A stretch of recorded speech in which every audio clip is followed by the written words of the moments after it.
ဒီလိုမျိုးပွဲမျိုးမှာဆာကာဟာအများကြီးလုပ်ပြရမယ်ကစားသမားမျိုးဖြစ်ပေမဲ့ဆာကာကလည်းဘာမှမလုပ်ပြနိုင်ခဲ့တဲ့အခါမှာဆာကာအနေနဲ့ဒီအတိုင်းသာဆက်သွားမယ်ဆိုလို့ရှိရင်တော့ဆာကာကအခုထက်ပိုပြီးတော့အဆင့်တစ်ဆင့်မြင့်တဲ့ကစားသမားဖြစ်လာမှာတော့မဟုတ်ဘူးပြောမယ်လားဟုတ်ကဲ့ပြောတာပေါ့နော်ကျွန်တော်တို့ကဒီဘယ်ဖလားရရပေါ့နော်ပြောရပါတယ်ဒီအသင်းကလည်းပြောရတယ်ဒီပရိသတ်တွေကလည်းပြောရတယ်ကစားသမားတွေကလည်းပြောရတယ်ဒီအချိုရဖလားဖြစ်နေလို့ဟိုဖလားဖြစ်နေလို့ဒီဖလားဖြစ်နေလို့တော့ကျွန်တော်တို့ကရှောက်ပြီးတော့ပြောကြတယ်တကယ်တမ်းဖလားရရင်တော့ပြောကြတာကြီးပဲ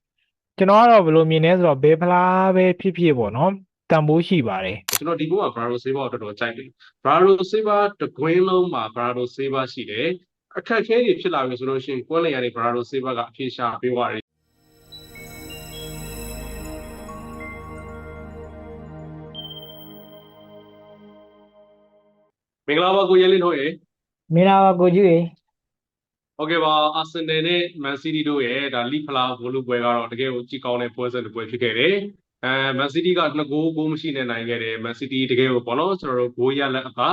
ခြေစွမ်းအသာပေါ့နော်နောက်တစ်ခုကတော့ချန်ပီယံဖြစ်ချင်တဲ့စိတ်သက်ပိုင်းအသာပေါ့အရာရာအားလုံးအသာစီးနဲ့ကစားပြီးတော့အနိုင်ယူသွားလို့ပဲကျွန်တော်ကတော့ပြောချင်တယ်ဒါပေမဲ့ကျွန်တော်စောစီးပြောချင်တာကတော့အာဆင်နယ်ဒီဖလားမရလည်းဘာမှမဖြစ်ဘူးအာဆင်နယ်ကတော့ဒါပေါ့နော်ကျွန်တော်တို့ Premier League Champion ဆုအတွက်ဆိုလို့ရှိရင်တော့ရှေ့ပြေးနေတော့ဒါပေမဲ့အာဆင်နယ်ကဒီပေါ့နော်ကျွန်တော်တို့အနည်းဆုံးကစားခဲ့တဲ့ Liverpool မန်စီးတီးပေါ့နော်ဒီပွဲစဉ်လေးတွေမှာအခုဆိုရင်ဒါအခက်တွေဝါတဲ့အခါမှာတော့နောက်ပိုင်းပွဲတွေမှာတော့ပို့ပြီးတော့အာဆင်နယ်ကပြင်ဆင်ရမယ်ပို့ပြီးတော့စ조사ရမယ်ပေါ့ဒီဟာလေးနဲ့တော့စလိုက်ချင်ပါတယ်အဲ့တော့ကျွန်တော်တို့စစ်စီရဲ့ထုံးစံလေးတိုင်းမှာပဲပေါ့နော်ဒါဒီပွဲပေါ့ကိုရဲလင်းတို့ရဲ့အမြင်လေးတွေပေါ့နော်စလိုက်ချင်ပါတယ်ပထမဆုံးကျွန်တော်ပြောချင်တာဆိုတော့ကျွန်တော်ခန့်မှန်းခဲ့တဲ့ချန်ပီယံအသင်းပေါ့နော်မှားသွားတယ်ဟုတ်ကဲ့ပေါ့နော်မှားသွားခဲ့ပေမဲ့ကျွန်တော်ကျေနပ်ပါတယ်အဓိကအကြောင်းဟုတ်ကဲ့ကြီးကတော့ဒီဖလားတကယ်လိုချင်တဲ့အသင်းပေါ့နော်ဖလားရဖို့အတွက်တကယ်ရဲတသိန်းကစားသွားတဲ့အသင်းကစူဖလားရသွားတယ်ဆိုတော့ကျွန်တော်ကတော့ကျေနပ်တယ်ပြောမယ်လားပြောဟုတ်ကဲ့တာပေါ့နော်ကျွန်တော်တို့ကဒီဘယ်ဖလားရရပေါ့နော်ပြောရပါတယ်ဒီအသင်းကလည်းပြောရတယ်ဒီပရိသတ်တွေကလည်းပြောရတယ်ကစားသမားတွေကလည်းပြောရတယ်ဘယ်ဖလားပဲရရပေါ့နော်ဒီအချိုရဖလားဖြစ်နေလို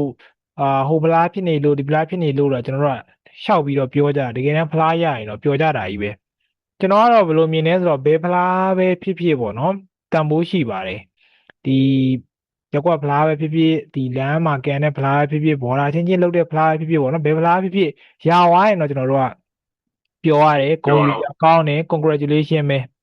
နော်အဲ့လိုဟုတ်ကဲ့မျိုးအခြေအနေမှာကျွန်တော်တို့ကဒီဖလားလောက်ကတော့ကွာငါတို့ဘာဖြစ်လဲမရလဲဆိုတာမျိုးအဲ့လိုအမြင်တွေတော့ကျွန်တော်သိတော့သဘောတော့မကျဘူးဖလားရသွားတယ်ထိုက်တန်တယ် congratulation ဒီစကားကဒါအဖြစ်တင်ဆုံးလို့ကျွန်တော်ကတော့မြင်တယ်ပေါ့နော်ဒီပွဲစဉ်မှာလည်းဒီမန်စီးတီးကတေချာကိုပြင်ဆင်လာတာဗျပြောရရင်ဒီဘောလုံးပြတ်သွားရင်တော့မှ recover ပြန်လုပ်တဲ့အပိုင်းရေသူတို့ရဲ့နေရာယူပုံတွေကတော်တော်လေးကိုဒေါင်းစေလွန်းတယ်ဒီမာတီရဲ့နူးနဲ့လည်းကောင်းတယ်ခွန်ဆာနော့ဆိုလည်းတော်တော်လေးကိုမှမိုက်တယ်ပြီးသွားရင်အကီရအစပေါ့နော်ဒီနေ့ပွဲမှာတော်တော်လေးကိုကစားတာဒီ focus လုံးဝမပြတ်ဘူးဒါကိုကျွန်တော်တို့တွေ့ရတယ်အာဆင်နယ်ကလည်းဒီခံစစ်နဲ့တိုက်စစ်အကူပြောင်း transition တွေလုပ်ချင်ပေမဲ့မလုပ်နိုင်ခဲ့ဘူးမန်စီးတီးနေရာယူတာတွေကတော်တော်တောက်စီတော့လေအာဆင်နယ်ဘက်ကလည်းဒီ Yogres Harvard တိုက်စစ်တွဲလုံးကိုထွက်လာတယ်အဓိကတော့ Harvard ကလည်းဒီမန်စီးတီးရဲ့ကွန်းလယ်နဲ့ခံစစ်ကြားနေရာမှာကောင်းကောင်းကြီးတော့ကစားလို့ရအလုပ်လုပ်လို့ရတယ်ကစားလို့ရတယ်အခွင့်အရေးတွေလည်းအာဆင်နယ်သိမ်းရခဲ့တယ်ပေါ့နော်ဟာဗတ်အနေနဲ့ဒီပဟုတ်ကဲ့မာပိုင်းမှာရခဲ့တဲ့အခွင့်အရေးကဂိုးသွားတဲ့တယ်ပေါ့နော်အဲ့လိုအခြေအနေကဟုတ်ကဲ့မဂိုးွားတာကလည်းဒီနေ့ပွဲမှာဒီလိုရလက်ထွက်လာဖို့အတွက်တစိမ့်တသေးတာတော့အဲ့ဒီရဲ့အခွင့်အရေးလွဲချော်မှုကတရားမှုရှိခဲ့လို့ကျွန်တော်ကတော့ဒီမြင်နေပေါ့နော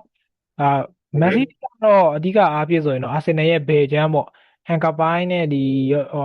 process ရှိတဲ့ပတ်ချမ်းကိုအဓိကထားပြီးတော့ကိုကစားသွားတာဟန်ကာပိုင်းကလည်းပထမပိုင်းမှာဝါသွားတဲ့ခါမှာဒီ live ပြီး star စီးရတာ live ပြီးတော့လူရတာခန်းစစ်ကစားတာနည်းနည်းတော့ဟန့်သားသလိုတော့ဖြစ်နေတာပေါ့ဒီချိန်မှာ Trossard ကလည်းအများကြီးလိုက်ပြီးတော့မကူနိုင်ခဲ့ဘူးအဲ့ဘက်ချမ်းကိုဒီချာကီရယ်စီမန်ယိုးရယ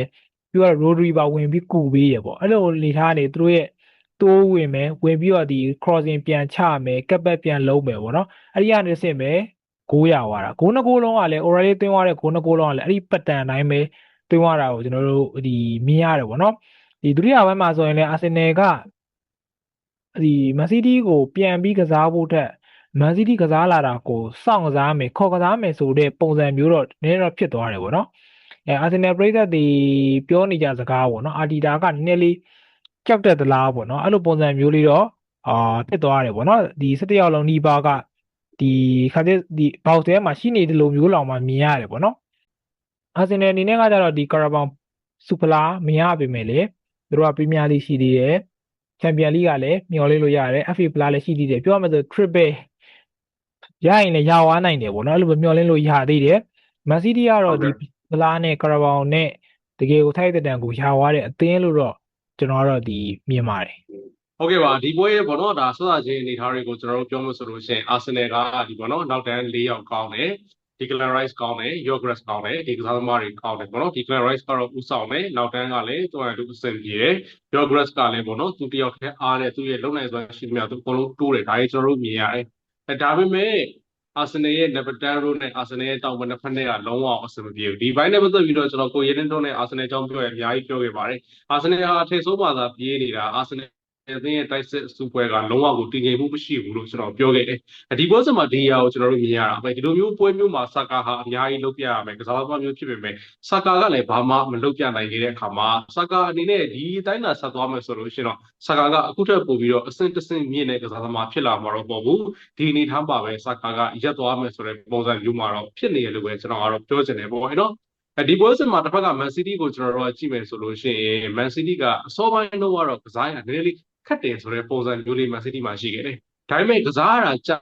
ကြာလာတဲ့အချိန်မှာမန်စီးတီးကပို့ပြီးတော့ပွဲကိုပေါ့နော်စီးလာတဲ့ပုံစံမျိုးဖြစ်တယ်။မန်စီးတီးကတော့ဒီပွဲစဉ်မှာဘယ်လိုမျိုးလဲဆိုတော့တောင်မန်တွေကနေပြီးတော့သူကဖြတ်တင်ဘောတွေနဲ့ပေါ့နော်သူတို့စူးစမ်းတာပေါ့နော်ဒီအနေထားကပထမပိုင်းမှာအဆင်ပြေလားဆိုတော့ပထမပိုင်းမှာတော့အဆင်မပြေဘူးပထမပိုင်းမှာဆိုလို့ရှိရင်တော့ကျွန်တော်ဒီစီမီညိုဘက်ကနေပြီးတော့အလုပ်ဖြစ်တယ်ပေါ့နော်ဒီကျွန်တော်တို့ကဒေါ်ဂူဘက်ကနေပြီးတော့အလုပ်မဖြစ်ဘူးစီမီညိုဘက်ကနေပြီးတော့အလုပ်မဖြစ်ဘူးဆိုပေမဲ့ဒီအနေထားကဒီပထမပိုင်းမှာပေါ့နော်ဒီကျွန်တော်အာဆင်နယ်ဘက်ကိုသူတို့ပေါ့နော်ဖိပြီးတော့ကစားနိုင်တယ်နောက်တစ်ခုကဘာလဲဆိုတော့ကွင်းလယ်မှာပေါ့နော်ဘာသာတော်ဆေးဘာနဲ့ချာကီနဲ့ကိုနှစ်ယောက်ထည့်ထားတဲ့အခါမှာဘောလုံးတွေကခက်ခက်ခဲခဲထွက်ရတော့ပဲအခြေအနေမျိုးတွေမှာသူတို့နှစ်ယောက်ရဲ့ဘောလုံးဆွဲရင်လည်းပပနဲ့တွေလှည့်ထွက်သွားတဲ့အလုံးတွေကိုမြင်ရတဲ့အခါမှာအရသာရှိတယ်ပေါ့နော်ဒီလိုလေးမြင်တယ်ပြီးတော့နောက်ကနေပြီးတော့ Rosary ကထိထားတယ်ပွဲပြီးကန်နေတယ်ပထမပိုင်းပြီးကန်နေတယ်မန်စီးတီးကပို့ပြီးတော့ပုံပေါ်လာပြီးတော့မန်စီးတီးကပို့ပြီးတော့ကောင်းလာတယ်ဒီနေရာမှာကျွန်တော်တို့ချီးကျူးရမှာကဘရာဒိုဆေးဘာပဲကျွန်တော်ဒီဘုံကဘရာဒိုဆေးဘာကိုတော်တော်ကြိုက်တယ်ဘရာဒိုဆေးဘာတကွင်းလုံးမှာဘရာဒိုဆေးဘာရှိတယ်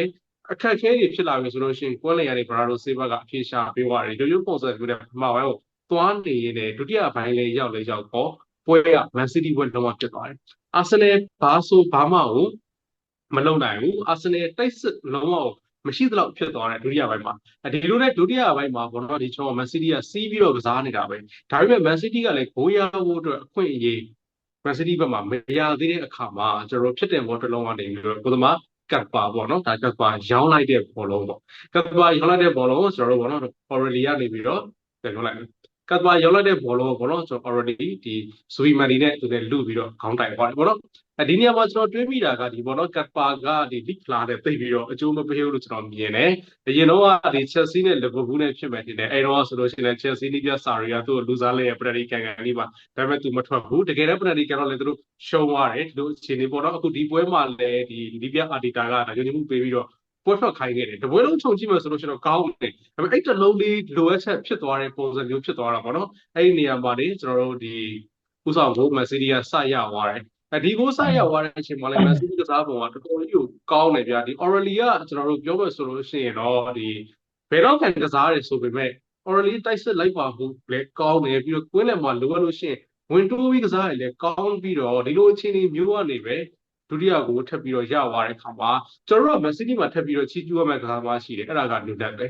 နူနက်ကကွင်းလယ်မှာစကစားတယ်နူနက်ကွင်းလယ်မှာကစားတော့အမှန်တမ်းပြောရင်ကျွန်တော်မကြိုက်ဘူးဟာဘာမှလည်းမသိဘူးသိပြီးတရားမထင်လို့ကျွန်တော်ခံစားတယ်ဒီလိုနဲ့မန်စီးတီးမှာလိုအပ်ချက်အရာသူညာနောက်ခံဖြစ်သွားတယ်အစောပိုင်းတော့အဲ့လိုပြီးတော့မကောင်းဘူးဒါပေမဲ့တဖြည်းဖြည်းနဲ့လေဒီကစားသမားကညာနောက်ခံမှာကောင်းလာပြီးတော့တော်တော်ကြီးပညာပြည့်ဝတဲ့ကစားသမားတစ်ယောက်ဖြစ်သွားတယ်ဗျာဘာလို့လဲသူ့ကိုပြောင်းလဲပြလိုက်တာတော့တော်တော်ကြီးမိုက်တယ်အခုဒီပွဲမှာဆိုလို့ရှိရင်ကျွန်တော်တို့ဒုတိယကိုရောက်သွားတာဒီကအဆင့်မြင့်တယ်ဒီလိုနဲ့ပွဲက2-0ဖြစ်သွားတယ်2-0ဖြစ်သွားတဲ့အခါမှာဘာဖြစ်သွားလဲဆိုတော့ Declan Rice ကိုယ်တိုင်တော်တော်ကြီးကိုဘောလုံးဟာသူ့ရဲ့ပုံစံကိုကြည့်လို့ရှိရင်ကျွန်တော်သိတာပါတယ်တော်တော်ကိုစိတ်ပြက်လက်ပြက်ဖြစ်သွားတဲ့အခါမှာ Declan Rice ပါကြောက်ပါတယ်အဲ့တော့2-0ဖြစ်သွားတယ်အာဆင်နယ်အပြောင်းလဲလုပ်ပေမဲ့ဒီချိန်မှာတော့ဘာမှမဖြစ်တော့ဘူး အာဆင်နယ်ဘာမှလုပ်လို့မရတော့ဘူးမန်စီးတီးကကျတော့ဘာဖြစ်သွားလဲ2 ဂိုးမရှိဆိုတဲ့အနေအထားမှာမန်စီးတီးကကွင်းလေအလဲကြောကနေပြီးတော့ဘောလုံးတွေလွတ်ထွက်သွားတာတွေမှာအများကြီးဖြစ်သွားတယ်အာဆင်နယ်ကစားပုံတော်လေးပြတ်သွားတယ်ဆိုတော့ကျွန်တော်တို့မြင်ရတယ်ဒီလိုနဲ့ပဲမန်စီးတီးကပွဲကို2 ဂိုးမရှိဆိုတဲ့ရတဲ့ကိုထိန်းသွားပြီးတော့အနိုင်ယူသွားတယ်တစ်ဖက်ကကြည့်မယ်ဆိုလို့ရှိရင်တော့ချာကီကဘောလုံးတော့နေရတော့များတယ်ဘန်ဝိုက်ကလည်းဝင်ပြီးတော့ချလိုက်တယ်ဆိုပေမဲ့ဒီပွဲမှာချာကီရဲ့ပနဲ့ကစားဟန်နဲ့ချာကီရဲ့ဘောလုံးပြစ်ရအောင်လည်းကျွန်တော်တို့မြင်ရတယ်ဗျပြောလို့ဆိုလို့ကျွန်တော်ဘောလုံးဒီဘက်ကထွက်ဖို့လို့နဲ့ဟိုဘက်ကိုရွှေ့လိုက်တာတော့အဲ့လိုမျိုးဟာတွေအများကြီးတွေ့ရတဲ့အခါမှာဒီကစားသမားရဲ့ဘောလုံးဆွဲရည်ကိုလည်းမြင်ရတဲ့ပေါ်လို့ကျွန်တော်ကတော့ပြောချင်တယ်မန်စီးတီးကတော့တကယ်ကိုထိုက်တန်တယ်သူတို့ကပို့ပြီးတော့နိုင်ခြင်းစိတ်ရှိခဲ့လို့ပဲကျွန်တော်ကတော့ပြောရမယ်ပြောလို့ဆိုလို့ကျွန်တော်အာဆင်နယ်ကိုသူတို့မနိုင်တာအရန်ကြာပြီဒါပေမဲ့တကယ်နဲ့နိုင်တဲ့ပွဲကြတော့လေဘိုးလူပွဲဖြစ်နေတဲ့အခါမှာတော့မန်စီးတီးကတော့စူပလာတစ်လုံးတော့ဒီရာဒီမှာယာဝိုင်းလို့ပဲကျွန်တော်ကတော့ပြောချင်တယ်အာဆင်နယ်ကတော့စူးစမ်းရအောင်ပါအာဆင်နယ်ဒီပုံစံနဲ့ဘယ်လိုပြောပြရမလဲကျွန်တော်တို့သူတို့လမ်းကြောင်းတွေအရာဆိုလို့ရှိရင်တော့ဆီမီဖိုင်နယ်အဆင့်တွေကိုတော့ဖြူးနိုင်ပေမဲ့လက်ရှိမှာကခက်ခဲတဲ့ပြိုင်ဘက်တွေနဲ့တွေ့ပြီဆိုတိုင်းအာဆင်နယ်ဟာမနိုင်ဘူးဖြစ်နေတယ်ဆိုလို့ရှိရင်တော့အဲ့ဖလားတွေမှာလည်းခက်ခဲနိုင်တယ်အဲ့တော့ကျွန်တော်ပြောချင်တာကတော့အာဆင်နယ်အများကြီးလုပ်ဖို့လိုတယ်အဓိကပြောချင်တာကဘောလုံးသင်းကဗျာကျွန်တော်တို့တိုက်စစ်စုပွဲမှုကအရန်ကောင်းဖို့လိုပါတယ်ပြောမယ်ဆိုလို့ရှိရင်ပေါ့နော်စူပလာတွေယူတဲ့အသင်းတွေရဲ့တိုက်စစ်မှာဆိုရင်ရိုနီတီဘက်စီရိုနယ်ဒိုဒရောဘာအန်ကာမာလူဒါကျွန်တော်တို့ဆာလာမာနေဖီမီနိုဘန်ဇီမာစီရိုဒိုဂရဘေဆာရက်နေမာမက်ဆီဒေးဗစ်ပီတာကျွန်တော်တို့ပေါ့နော်ဟိုကဖက်ထရိုပေါ့ဒီလိုမျိုးတိုက်စစ်အစုဖွဲ့ရှိခဲ့တယ်ဗျာကျွန်တော်ဘိုင်ယူနစ်ပါဆိုလို့ရှိရင်ဘိုင်ယူနစ်အစုဖွဲ့ရှိတာပေါ့နော်ဒီလိုမျိုးအစုဖွဲ့အသင်းတွေကပဲဖလားစုံညှော်မှန်းလို့ရမှာဗျလက်ရှိအာဆင်နယ်ကတော့ဖလားစုံညှော်မှန်းလို့တော့ရတယ်ဒါပေမဲ့အချိန်တန်လို့ရှိရင်တော့ Premier League လည်းပဲကျင်းနေလိုက်ရမလားပေါ့ကျွန်တော်ကတော့တွေးပြီးပါတယ်ဒီပွဲစဉ်မှာကတော့ဒီမက်ဆီတီကတော့ထိုက်တယ်နိုင်ခဲ့လို့ပဲကျွန်တော်ကတော့ပြောချင်ပါတယ်ဟုတ်ကဲ့ပါကျွန်တော်တို့ရဲ့ဒီဘိုင်းကတော့ဒီလောက်ပါပဲဒါကျွန်တော်တို့အချိန်တစ်ခုပေးပြီးတော့ဆွေးနွေးသုံးသပ်ပေးခဲ့တဲ့ကိုရေးတို့ကိုကျေးဇူးတင်ပါတယ်ကြည့်ရှုပေးခဲ့ကြတဲ့ပရိသတ်တွေကိုလည်းကျေးဇူးတင်ပါတယ်ဒီဘိုင်းကိုတော့ဒီနေရာမှာပဲကျွန်တော်ပြောချင်ပါတယ်ဗျာကျေးဇူးတင်ပါတယ်